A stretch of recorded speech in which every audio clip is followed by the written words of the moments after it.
If this looks like this is me, this isn't. This is not live. This is Memorex. If you're old enough to know what that is, good stuff.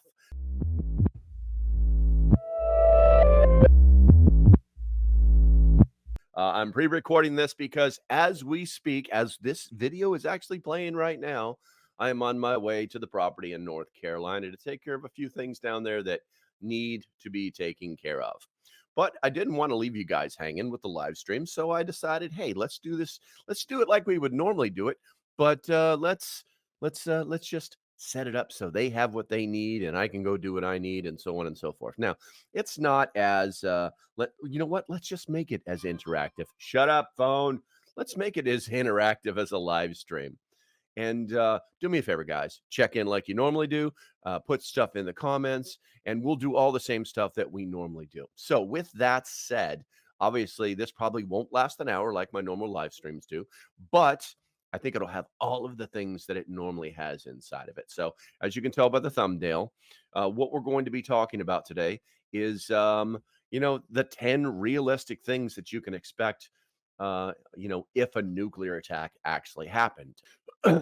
Obviously, some of this is speculative, but the reality is that there are certain things that we can expect that are very realistic and very to the point. So, getting right into it, guys, the very first thing that we can expect is immediate destruction and casualties. The initial explosion would cause massive destruction within a radius of several miles, leading to significant casualties from the blast, the heat, the radiation, buildings, infrastructure, and anything within the immediate blast zone would be obliterated. People near the epicenter would suffer severe burns, injuries, and likely instant death. Emergency response would be overwhelmed with limited capacity to help the injured. The initial death toll could be in the tens or hundreds of thousands. Now, as usual, three major things to think about when we talk about this category. And as usual, guys, do me a favor, put stuff in the comments. It'll be more for for you guys to communicate right now, as well as for the replay crew that watch these videos later, these live streams later. The three major components to think about are the blast radius. The blast radius could extend several miles, causing widespread damage. The next thing would be severe burns and injuries, that would occur instantly near the epicenter. Lastly, the emergency services would be overwhelmed and unable to respond effectively. There would just be, the standard 911 would not be able to handle what is going on. In fact, that system would be 100% overloaded.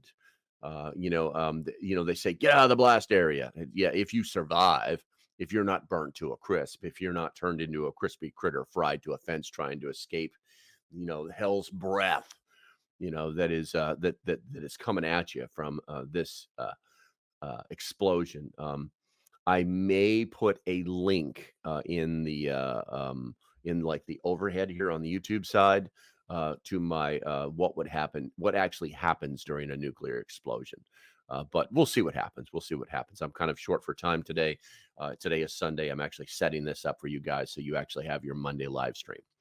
Let's see here. The next thing that we need to talk about is, radiation fallout. Radioactive particles that would spread over a wide area.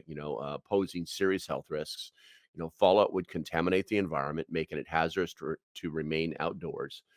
Exposure could lead to acute radiation sickness, characterized by nausea, vomiting, and fatigue.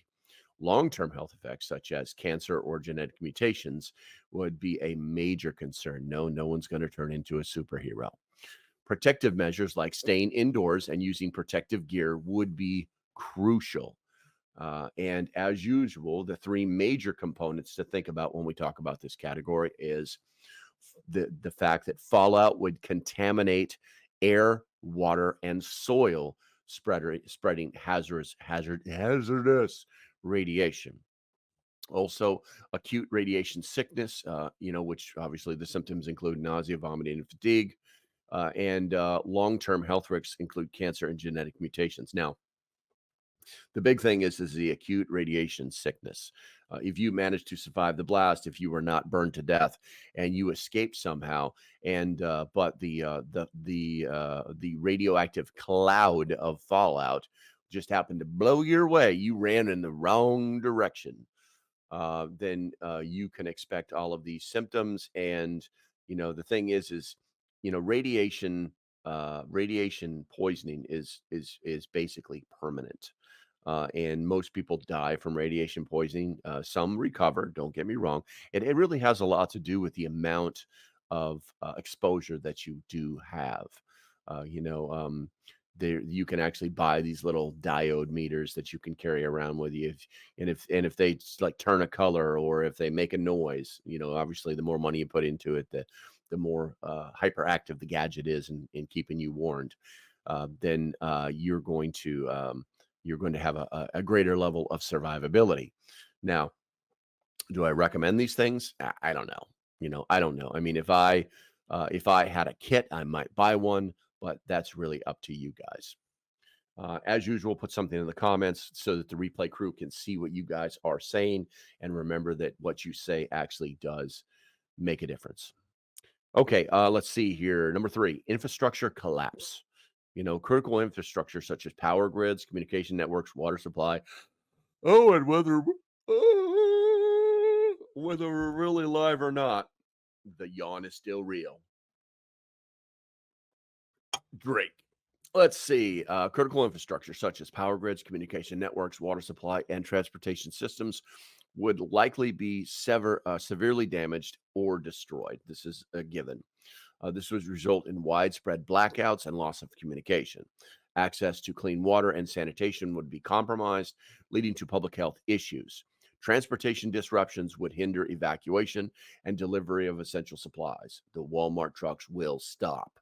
Rebuilding infrastructure would take years and substantial resources. Now, as usual, the 3 major components to think about are widespread blackouts and communication failures would occur. Yes, there would be no power in that area, and your cell phones would all stop. Police and fire would have no access to communications to coordinate any form of rescue whatsoever. They literally will probably be lucky if they can get in their cars and go home.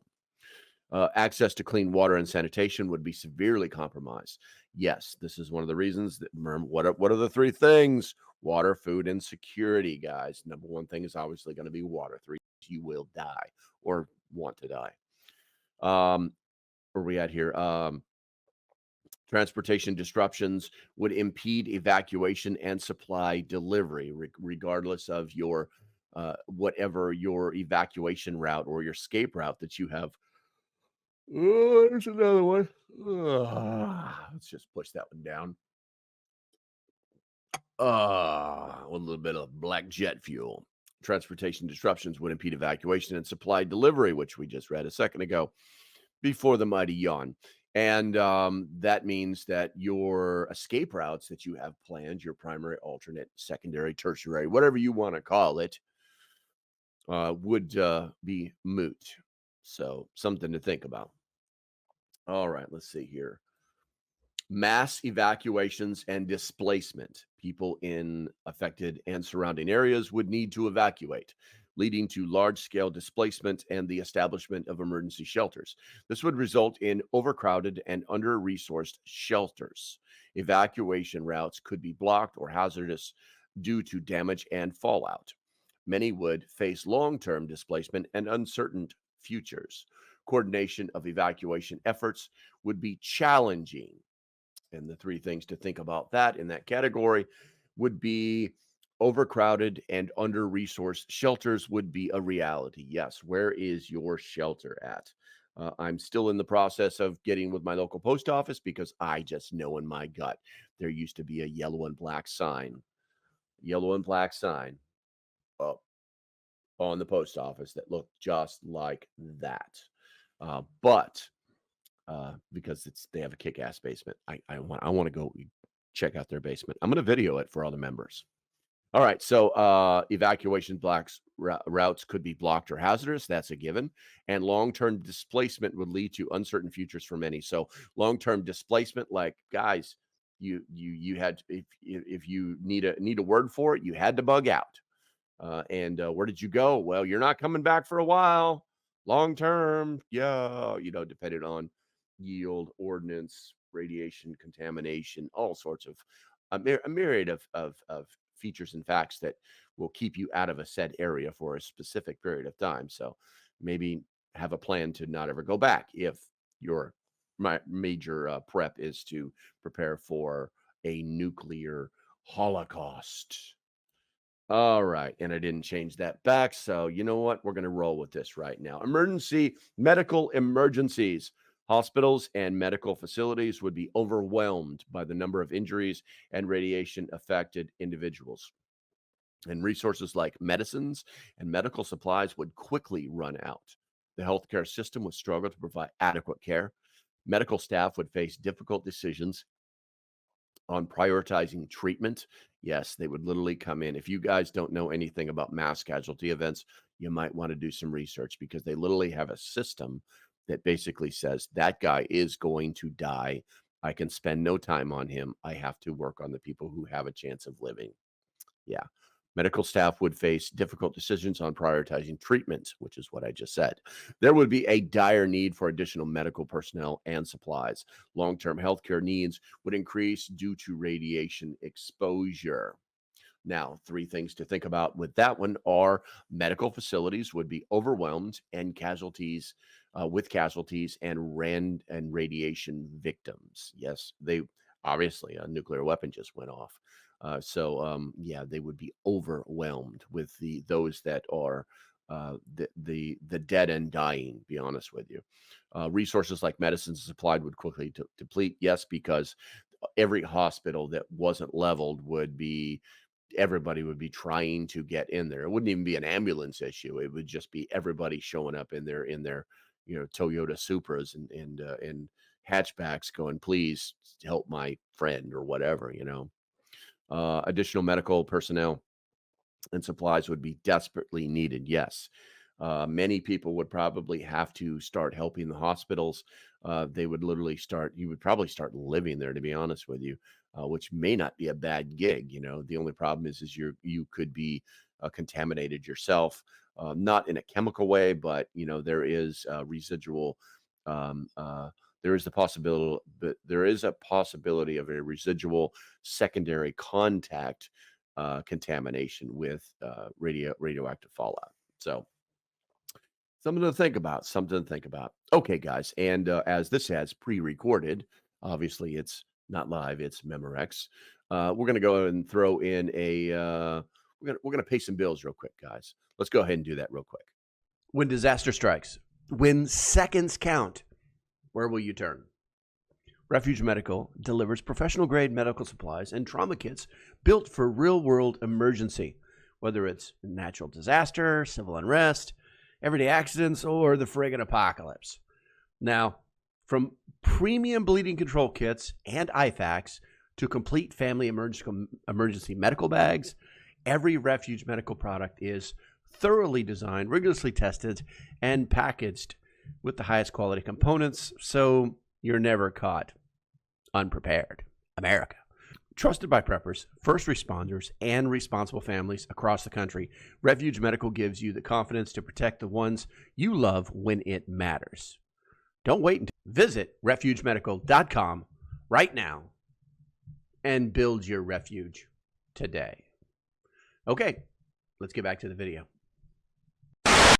Okay, so we're back, and number 6, food and water shortages. Oh, no, that would never happen during a nuclear attack, but yes, it would.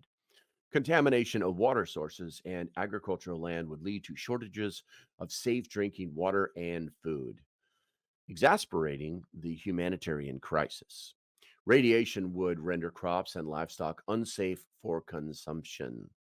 Supply chains would be disrupted, limiting access to essentials. People would rely on emergency rations, which why where would those come from? Let's see, which would be limited. Malnutrition and dehydration would become serious concerns. Yeah. Water, food, security. Now, when we dig into those three things that we always pull for each one of these categories, water sources and agricultural land would be contaminated by radiation. Crops and livestock would be unsafe for consumption. Disrupted supply chains would limit access to essentials. This all sounds very, very realistic in a very, very realistic world, and we should probably be preparing for this kind of thing. I think. Yes, I think. All right, let's go and move on to number 7. Civil unrest and panic. The chaos and fear following the attack could lead to civil unrest. Could? You mean will lead to civil unrest. Looting and violence as people struggle to survive and access scarce resources. Law enforcement would be stretched thin, struggling to maintain order. Communities would experience a breakdown of social norms. Desperation could drive people to commit acts of violence. Cooperation and mutual aid would be essential for maintaining peace. And the three things that I drew from this was that law enforcement would struggle to maintain order amid chaos. This is a very generic statement, and it is because if you're a law enforcement officer and a nuclear weapon just went off, and you're probably not thinking about anybody but your family, because one, you're lucky if your car is still working, or your cruiser, or whatever you want to call it. Your damn radio is not going to be working. Your cell phone's not going to be working. The only thing you're going to be thinking about is your family. You're not going to be thinking about, you know, well, we got to set up this perimeter. We got to do some law enforcement. That is not what you're going to be thinking about if you're a law enforcement officer and a nuclear weapon goes off. You're going to be thinking about your family.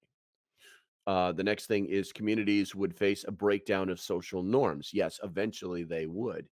In the beginning, they would probably come together, but eventually they would probably fall apart unless they had already established some form of community guidelines, organizations, mags, things like that. And desperation could lead to increased violence and looting, yes, in the cities. But I can tell you that that kind of thing also happens in rural areas. Virginia Pappy's definitely omnipresent right now. I can feel it in my bones.